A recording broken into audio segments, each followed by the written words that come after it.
السلام علیکم ناظرین، سرابر آپ سے مخاطب ہے، کچھ آمدنی خبریں ہیں آپ کے سامنے رکھ دیتے ہیں۔ اڈیالہ جیل کے باہر آج جنگ ہوئی ہے۔ آج واقعتاً جنگ بارڈر پر نہیں ہوئی لیکن اڈیالہ جیل کے باہر ہوئی ہے۔ عمران خان کی بہنوں کی عمران خان صاحب سے ملاقات ہوئی ہے اور اڈیالہ جیل کے اندر عمران خان کو اتنے لمبے عرصے سے سب نے مل کر اندھیرے میں رکھا ہوا تھا، اور یہ بلکہ اپنے آپ میں خان کے خلاف بغاوت ہے جو کہ پارٹی نے مل کر یا جو لوگ ملنے جاتے تھے انہوں نے کی ہے، یہ آپ کے سامنے رکھ دیتے ہیں۔ پھر ناظرین، مودی اپنی عوام کو چونا لگا رہا ہے۔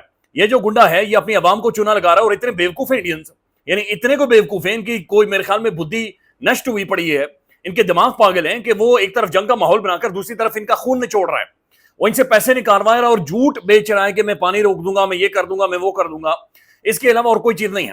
پھر بارڈر کے اوپر انہوں نے ڈرلز وغیرہ بھی کیے ہیں، رشیا سے مزید ہتھیار خریدے ہیں، چائنیز 2 جہاز پاکستان کے اندر لینڈ کیے ہیں، یہ بھی بڑی ڈیولپمنٹ ہے، یہ بھی آپ کے سامنے رکھتے ہیں۔ اور مزید کچھ خبریں ہیں، پاکستان کے جو وزیر اعظم ہیں وہ GHQ گئے تھے، وہاں پر کیا ہوا ہے یہ آپ کو بتاتے ہیں۔ لیکن سب سے پہلے ایک طرف ناظرین انڈیا بارڈرز کے اوپر موک ڈرلز کر رہا ہے۔ موک ڈرلز کا مطلب یہ ہے کہ وہ دکھا رہا ہے، بتا رہا ہے کہ جنگ کا سائرن کیسے بجے گا، آپ نے کیسے بہیو کرنا ہے، کیسے ریئیکٹ کرنا ہے۔ اسٹوڈنٹوں کو کوئی کھڈے میں بٹھا رہے ہیں، کوئی چیئرز کے نیچے بٹھا رہے ہیں، کوئی ٹیبل کے نیچے بٹھا رہے ہیں، تو یہ بالکل ایک رنگ بازی ہے، یعنی جھوٹ ہے جو کہ بیچا جا رہا ہے۔ ایک ماحول ہے جو کہ صرف اس ماحول کو بیچا جا رہا ہے چونکہ اس کی اکانومی ہے، مودی نے اس سے کچھ نہ کچھ کمانا ہے یا انڈین حکومت نے اس سے کچھ نہ کچھ کمانا ہے، لہٰذا اس کے لیے ماحول کریٹ کیا جا رہا ہے۔ لیکن پاکستان میں آج یہ ڈرلز، یہ موک ڈرلز نہیں تھی بلکہ ریالٹی تھی۔ اڈیالہ جیل کے باہر ایک خوفناک قسم کی ریزسٹنس، مزاحمت عمران خان صاحب کی بہنوں نے کی ہے، اور یہ مزاحمت تاریخ میں لکھی جائے گی، یہ یاد رکھی جائے گی۔ یہ جو ویژولز تھے جو اڈیالہ جیل کے باہر سے میں کچھ ایک آپ کو دکھا دیتا ہوں، یہ بہت خوفناک ہے۔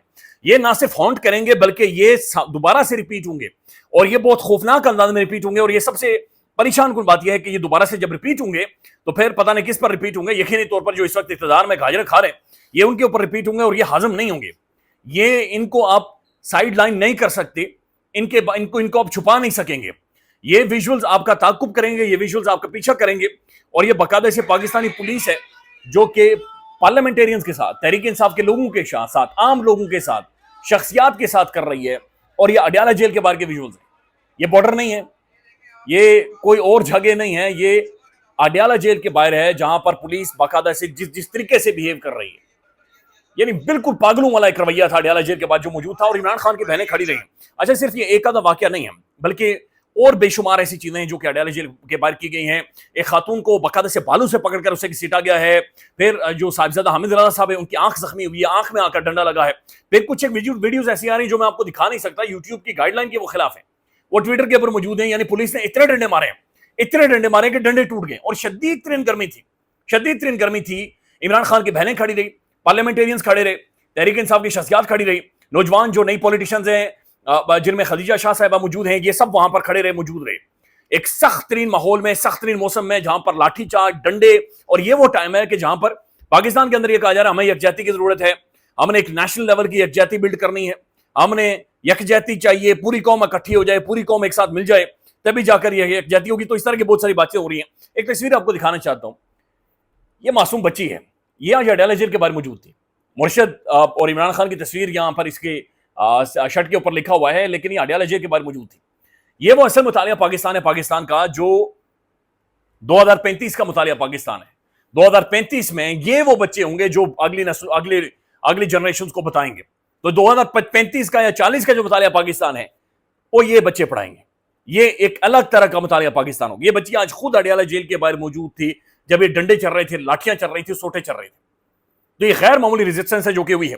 ناظرین، عمران خان صاحب کی بہنوں کی ملاقات ہوئی ہے مائنس علیمہ خان۔ علیمہ خان سے تو خاص قسم کا ڈر ہے اور خاص قسم کا خوف ہے، اور علیمہ خان صاحبہ کے اندر عمران خان کی نے جھلک بھی نظر آتی ہے۔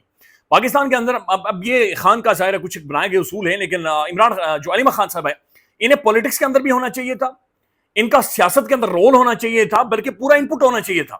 جس طریقے کی مزاحمت علیمہ خان کر سکتی ہے شاید ہی پاکستان کے اندر کوئی کر سکے، شاید ہی جو باہر پولیٹیشنز وغیرہ ہیں، یہ صرف میں پی ٹی آئی کی بات چیت نہیں کرنا بلکہ باقی پولیٹیشنز میں سے، باقی پولیٹیکل پارٹیز میں سے بھی شاید ہی ایسی مزاحمت، ایسی ریزسٹنس، ایسی کلیئرٹی آف تھاٹس یا اتنی مینٹل ٹفنس کسی کے اندر موجود ہو یا لیڈرشپ کوالٹی کسی کے اندر موجود ہو جتنی عمران خان صاحب کی بہن علیمہ خان کے اندر موجود ہے۔ غیر معمولی طور پر یہ خاتون بہادر ہے، غیر معمولی طور پر یہ کھڑی ہو جاتی، اور ڈر اور خوف ایسا محسوس ہو رہا ہے ان کے پاس سے نہیں گزرا۔ یعنی آج بھی جب پولیس یا لوگ انہیں گھسیٹ رہے تھے بازو سے پکڑ کر، ان کے چہرے پر مسکراہٹ تھی، اور وہ ایک کامیابی والی مسکراہٹ تھی۔ اور جب بھی گاڑی یا پولیس کی گاڑی آتی ہے یا علیمہ خان کو کہا جاتا ہے 1% انہیں فرق نہیں پڑتا۔ آج انہوں نے جو گفتگو کی ہے 3-4 چیزیں وہ میں آپ کے سامنے رکھ دیتا ہوں۔ ایک تو یہ بات اس کی تصدیق ہو گئی ہے کہ عمران خان صاحب بالکل فٹ ہے،